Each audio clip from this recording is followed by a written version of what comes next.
Okay, so you're interested in psychedelics, huh? This idea that they can maybe help you uncover your true purpose. Yeah, it's a question we see a lot. Right, and we've got a really interesting mix of material for this deep dive. From like personal accounts of ayahuasca journeys to Scientific studies on psilocybin. yeah, psilocybin, exactly. And even, some historical perspectives on ancient rituals. It really does run the gamut. It does. It seems like you're trying to get like a really complete picture of how these substances can lead to self-discovery. Even if that means facing some potentially unsettling Truths. truths about yourself. Well, it's fascinating how you framed your inquiry. You're clearly drawn to the potential for transformation, right? But you're also kind of aware that this process might involve confronting some challenging aspects of yourself. Yeah, I mean, for sure.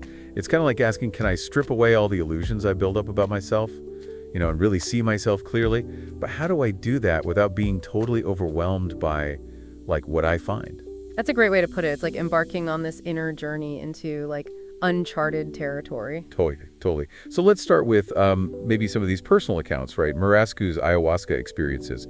Those sound, they sound incredibly vivid. Oh, they are. He talks about encountering a serpent-human hybrid entity, and he refers to it as Mother Ayahuasca. It's really interesting how these entities, right, are often described in these terms.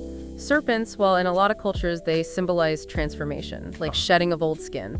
So that imagery really aligns with this idea of psychedelics helping you shed illusions and then, confront those deeper truths about yourself. Yeah. And it wasn't just a visual thing for Marascu. He talks about feeling intense love and compassion from this entity, and even receiving a powerful message about the importance of, kindness and nurturing.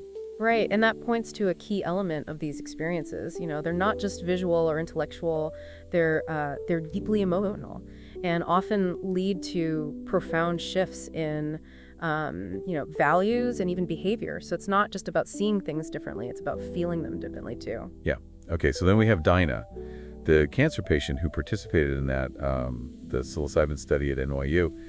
She was going through a really intense existential crisis before taking part. And what's so striking is that a single dose of psilocybin, had a profound and lasting impact on her well-being. And this was true for a lot of the other participants in the study too. Yeah, it's amazing to think about that. The study found significant reductions in depression and anxiety, increased life satisfaction, and something like 70% of the participants, they rated the experience as one of the most meaningful experiences of their entire lives. Exactly. And those results, they really highlight the potential therapeutic power of psilocybin, especially for, people who are grappling with existential distress. Now, it's important to acknowledge that these are still, early finding, and more research is definitely needed to fully understand the long-term effects and, and any potential risks involved. Oh, for sure. But it's definitely promising. Which brings us to Dr. Roland Griffiths and his research at Johns Hopkins. He's been studying psilocybin for years. And he says that the ecstatic states it induces they're very similar to those mystical experiences reported by, prophets and visionaries throughout history. Yeah. What's groundbreaking about Dr. Griffiths' work is this implication that these mystical experiences might be biologically normal. Our brains are actually wired for these states. Whether they occur spontaneously or are, induced by these substances, it raises questions about what this capacity tells us about, human potential, and even the nature of consciousness itself.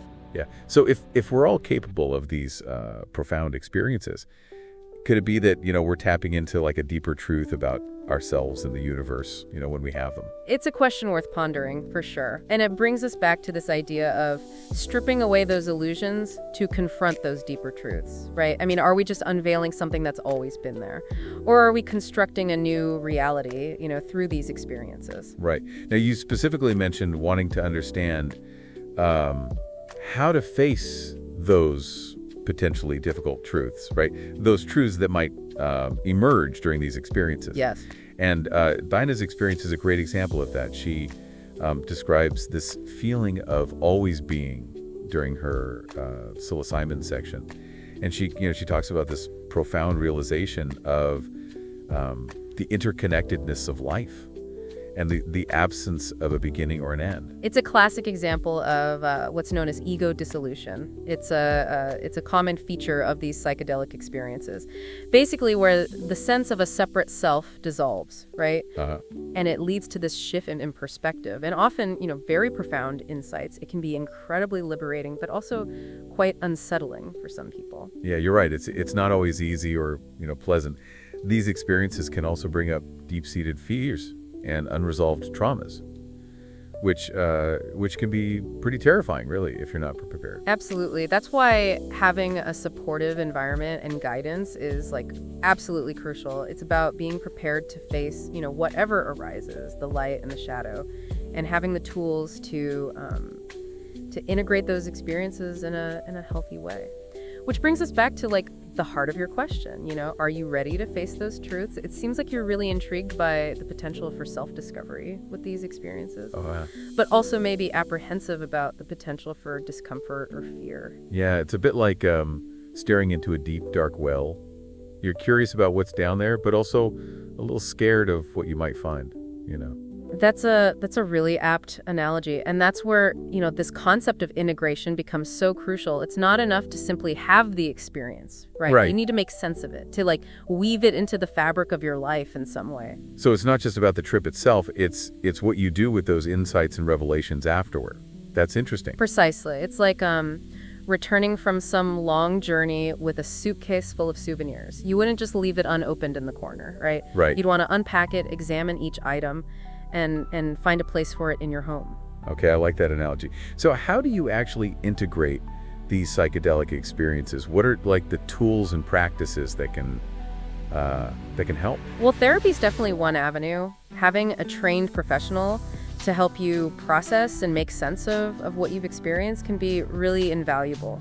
They can help you navigate, the emotional and psychological challenges that can arise, during integration. That makes sense. What about other practices, though, like journaling or meditation? Those can be extremely helpful as well. Yeah, journaling allows you to, capture those raw emotions, those insights, and even the confusing or unsettling parts of the experience, so you can revisit them and reflect on them later. And then meditation, right? Meditation can help you cultivate a sense of groundedness and presence, which can be especially important, I think, as you're integrating these profound experiences into your daily life. So it sounds like integration is it's an ongoing process, right? It's not like a one-time event. Absolutely. It's a continuous process of making meaning, applying those insights to your life, and just, refining your understanding of yourself and the world. And I imagine having a supportive community can be crucial too.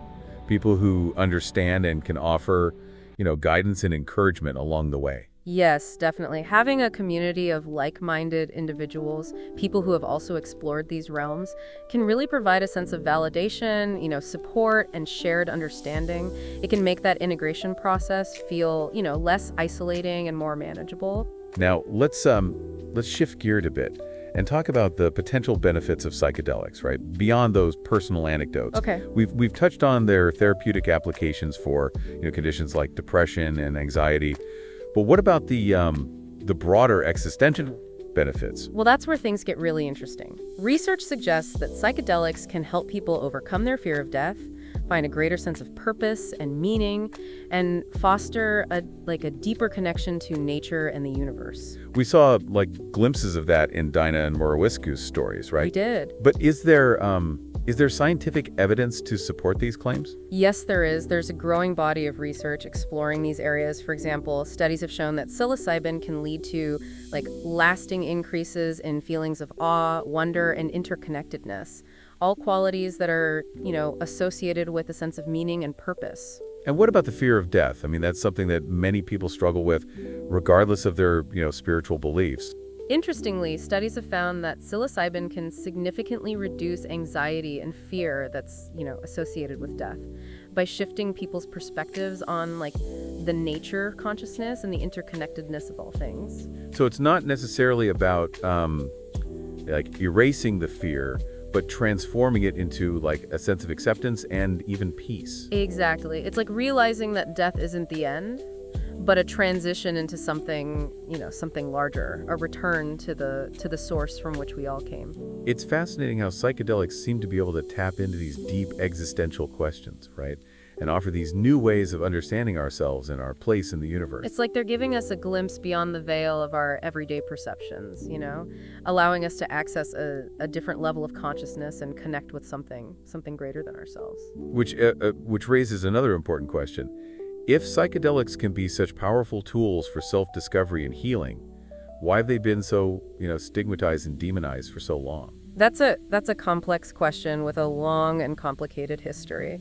Part of it, I think, has to do with the cultural and political climate of the 1960s, when psychedelics became associated with, counterculture movements and social unrest. So there was this political backlash that led to their criminalization and the suppression of research. Exactly. But there were also legitimate concerns about the potential risks and dangers of psychedelics, especially when used, irresponsibly or without proper guidance. Of course. Any powerful tool can be misused or have, unintended consequences. Precisely. That's why it's so important to approach psychedelics with respect, caution, and a clear understanding of the potential risks and benefits. It's like learning to handle fire. It can be a powerful force for good, providing warmth and light, but it can also be incredibly destructive if not treated with care. That's a great analogy. And just as we've developed ways to, safely harness the power of fire, we need to do the same with psychedelics.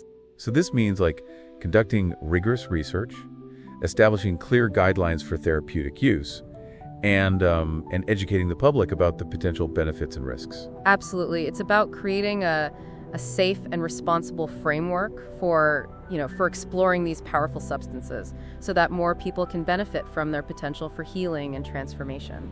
So what does all of this mean for our listener? We've explored the potential of psychedelics to, strip away illusions, confront us with our deepest truths, and help us find our purpose in the world. We've also acknowledged that this journey can be, challenging, even terrifying at times, right?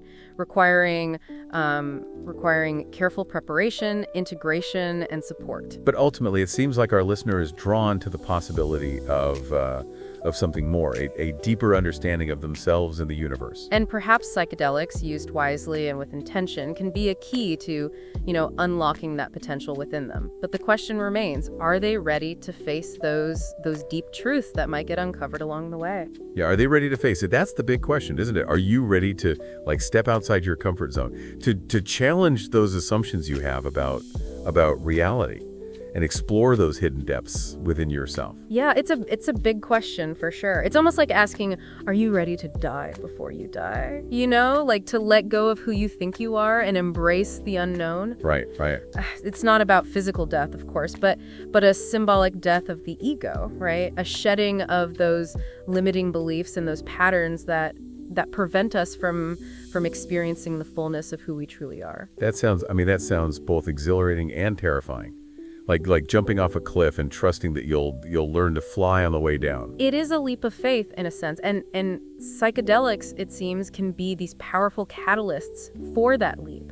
They can propel us beyond those familiar shores of our everyday consciousness and into those uncharted waters. And we keep coming back to this idea of preparation and support. It's not a journey to be taken lightly, is it? No, absolutely not. It's like setting out on a wilderness expedition. You wouldn't just wander into the unknown without a map, supplies, and a trusted guide. Right. So finding that right guide, like a skilled therapist or an experienced facilitator, that's crucial. They can help you navigate the terrain, right? Avoid those potential pitfalls and integrate the insights that you gain along the way. Precisely. They can act as a compassionate witness, holding space for whatever arises. The awe and wonder, the fear and confusion, those profound insights, and even those unsettling shadows. And this makes me think about the wider context of this exploration. We've been focusing on psychedelics as these tools for self-discovery. But it's important to acknowledge that they've been used for spiritual and ceremonial purposes for centuries, even millennia. Oh, absolutely. Think back to those ancient rituals we mentioned earlier. Cultures all around the world, they've long recognized the transformative power of these substances. using them to connect with the divine, to heal emotional wounds, and even to access hidden knowledge. So it's not just a modern phenomenon, it's a thread that's like woven into the tapestry of human experience. Exactly. And that historical perspective, I think, can offer valuable insights as we navigate this modern day psychedelic renaissance. It reminds us that these substances are powerful tools that deserve our respect and careful consideration. So where do we go from here? We've explored the power of psychedelics, the potential for profound insights, and the importance of, responsible use and integration. What's the final takeaway for you, the listener?